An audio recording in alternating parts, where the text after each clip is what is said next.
you like Heatherwick's design? It's very forward thinking. 용수님 안녕하세요. 안녕하세요. 어디세요? 저희는 지금 해동이 스튜디오에 왔습니다. Very cool. We are in the Heatherwick studio. Yeah. The fact that it's all open and everything. Yeah, It's really cool. And then everyone's working, busy on this design. I see. And then Yeah, welcome to the studio. I'm Callum Campbell, I'm an associate here. I've worked at the studio for about 6.5, maybe even 7 years now, which is quite frightening, but I studied in London and then came here. So we're going to just sort of talk through a little bit about the studio and how we do design and how we think about design and what we think is valuable. And then anything that takes you guys' interest, we can talk about a little bit more. And then we can do a little sort of tour around here and talk about some of the stuff we've worked on, some of the stuff we find interesting. Yeah, welcome to Heatherwick Studio. We do a bit of everything. We're kind of people use the word multidisciplinary. We literally do try and design anything. We'll do chairs, we'll do perfume bottles, we'll do buildings, we'll do master plans, we'll do benches and just ideas and books and everything. We really work with a very diverse range of stuff. One of our kind of company values, I guess you might call it a value, is any scale, any typology, and any way. So all over the world, all different types of stuff, which makes this a really fascinating place to work actually, because you never get bored of the idea that just designing buildings of the same type and the same scale. It's very, very varied. So there are a few things that always connect all the projects I think we work on. One of them is craft. So we're big on the touchy-feely stuff. Like every table in this place has to be something interesting.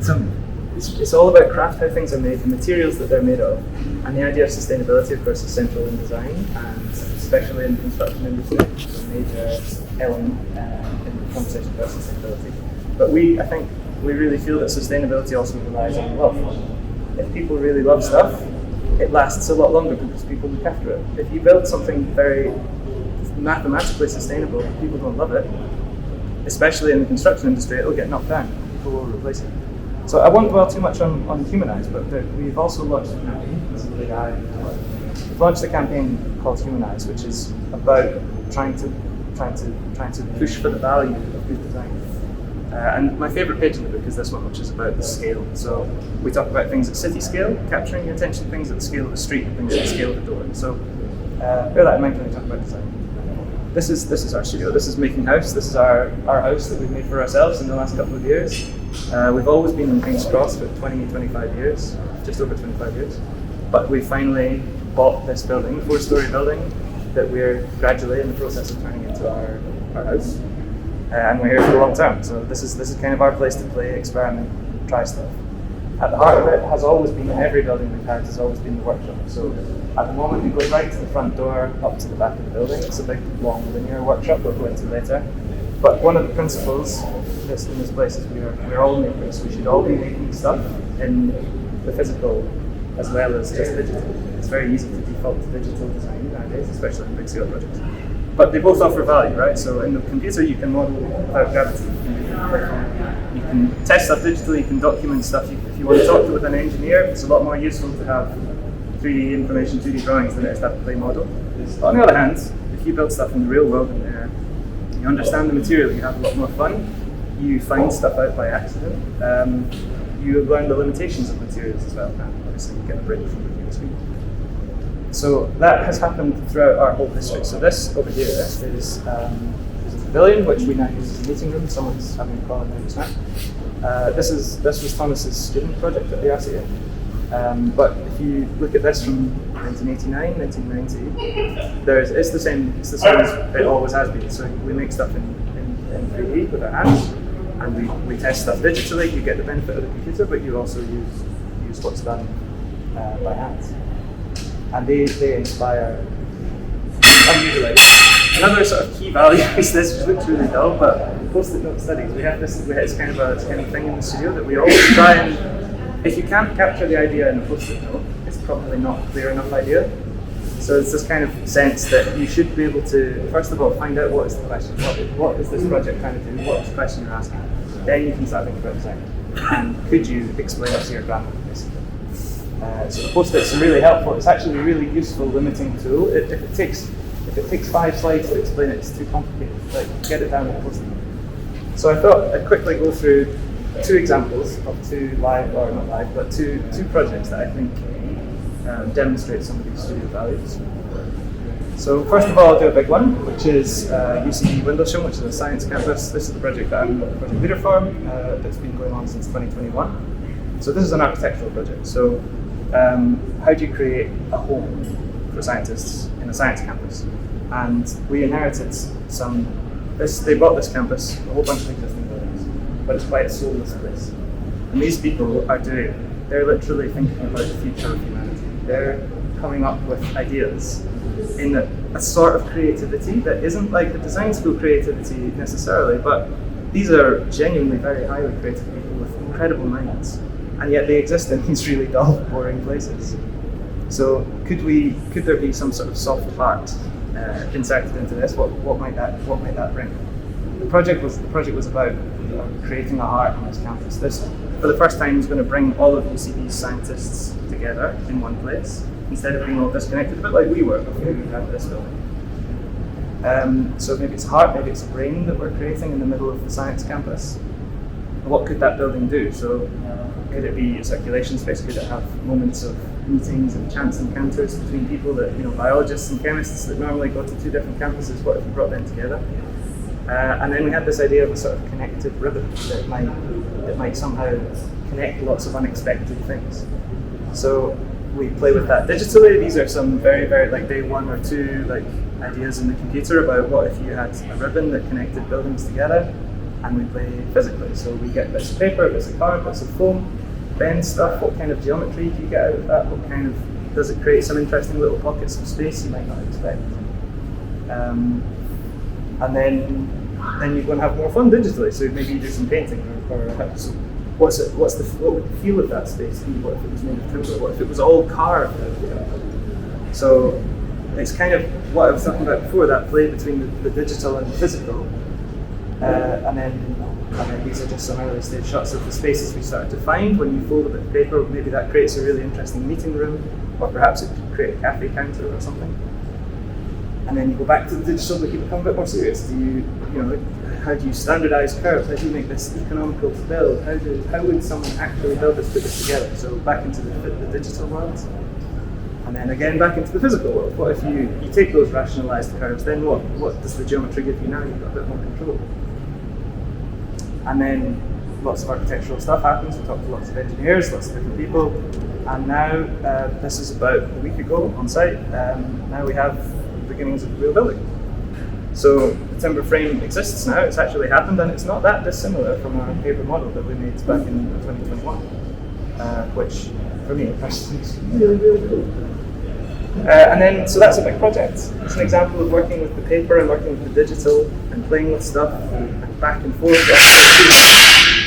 But then also we can look at a much smaller project. So this one is also, that one's just outside London, this one's in London. So this project comes from the idea of how does the bridge get out of the way? If you've got to have a bridge, but you've also got to have vessels, craft, boats come through, how can a bridge get out of the way? Tower Bridge is an interesting example, but what if instead you could have a bridge that got out of the way in some different mechanism? So these were early sketches about what if it could roll up. And this project started as an idea. There wasn't a plan for this, there wasn't necessarily a need for it, but there was an idea about what if a bridge could disappear, what if it could get out of the way. So what if it could roll up? So again, this is from 20 years ago, so it was about making card models and just playing with stuff, material tension, like those snap wristbands you used to get, what if it was like one of them? And then again into the kind of more engineering world, you have these ideas, we find some engineers who are interested in the same kind of things, and then you begin to get standardization of elements and repeating modules, and you start to work out this piston design for all the pistons moving at the same time. I mean, the story also with Cobra Pen, the Olympic Cauldron. There's a fascinating story. It's on our website if you want to have a look. But working with pistons and movable stuff, we can look at some more movable projects like this one. That is a particularly interesting project for kinetics, for how metals can come together and separate. We'll look at the models later. But in this project, this is an early one from, like I say, from 20 years ago. So, you know, there's testing that we can do in the workshop and playing with materials and stiffness. But then there's also, you've got to get into a factory. You've got to work with these people. And I think this is something that's really important to us, is to have a very strong relationship with people who build the buildings that we're trying to design, and to work really closely with them and build good relationships with them, and then work with them again and again. Because these guys know so much, and they don't necessarily come from the same backgrounds or have the same kinds of. They've had very different educations, and they have so much knowledge that we can capitalize on and can really inform the design. So the earlier you get these guys involved, the better. So this is one of the mock-up stages of this project, testing it out. And we realised that it could work. You know, I mean, there are many difficulties that you start to get to with bending moments and engineering problems and so on, so on, so on. But it can all be solved if you get the right people involved. And then it's built. It still exists. It's in Paddington Basin, just along the road. I don't know if any of you have seen it in real life, but you push a wee button and it rolls up, and then a canal boat can go past, and you push the button again and it rolls back down.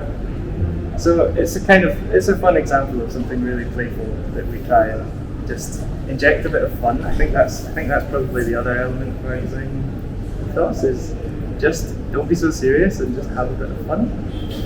You know, that there's a lot of value in that. I think that's perhaps underrated. So that's a whistle-stop tour of 2 projects that we've had in the studio over the last 20 years. But there are many, many, many more in here, and you know, the digital is one thing, but I think we should just have a look at stuff. Walk around, see what captures your interest, and we can talk about that. And then, we can mosey. We can have a look in the workshop, see what's being made today. And you're more than welcome to ask any questions that you're interested in. You say when you put it, there wasn't like a. Yeah, this didn't have a client when we came up with the idea in 2001. So this was purely an idea, and there are many projects that start like this in the studio. So it's not always that we, I also have to remember the studio was only 5 or 6 years old when this project was done. So now, at 26 years old, more people know about us, and more people ring up and say, good job, we should do this project. But in the early days, it wasn't necessarily like that. So, Thomas is very, very entrepreneurial, a very sort of charming guy, really easy to listen to. And this idea, it was an idea that then, where could we use this? How could we use this? What problem could this solve? We don't necessarily know. At this stage, you don't know necessarily what scale this could operate at, or how big. In the end, it's not actually in an area like that. It's a very shallow canal boat situation. It's very close to the water when you see the installed pictures of it. So it was kind of like coming up with something provocative and exciting and interesting. And then one day it's going to come back. It's quite interesting how that happens in many projects, that you can come up with a really excellent idea, and then maybe it goes quiet for a little while, and then maybe it comes back. Sometimes it comes back in a really unexpected way. So I think another thing that's interesting really about how the studio works that I found very surprising is that we have an enormous archive of work in progress. Every sketch and every little maquette model that we make every day gets kept, and you think about it when they come back. And it's always worth keeping a track of the work that you did along the way, because often the final idea maybe doesn't materialise into anything, or maybe that project just doesn't happen this year, this time. But then it comes back in 10 years' time, and you rediscover it. And this project is a bit like that. You come up with the idea, it goes quiet for a couple of years, and then a client decides they're interested in it, and we actually got the chance to really build it. So you'll see around here, if we look at different objects, many of these things became a project, but they became a different project, which is quite fun. So you never know where it'll end up. And then we have airport projects in the studio, which started before I joined, this will finish in 20 years' time. You know, they're huge projects. But then you can have something like a table, a movable table. So you can always, if you remember that poster exercise, if the idea is simple enough and clear enough, you can never lose it. That's the whole project. The idea is the whole project. And then every detail in this, every piston, every hinge, every hoodie, hours of detail in exactly how. This was about what could you make a chair using an extrusion machine. So this was the profile that would go through the extruder. But when you start the extrusion, you have to grab it at the end and pull it through the machine. And then obviously we've got like hundreds of meters of this chair, and you could cut it to, the idea was you could cut it to length. So you could have a 1-person one, you could have 2.5-person one, you just keep cutting the chair and sell different ones of it. But we thought the end of it was actually kind of the sort of slightly fucked up bit, is the really fun bit. Like, this is crazy. Like, this is a really beautiful, like, accidental thing that would only come from that process of making something.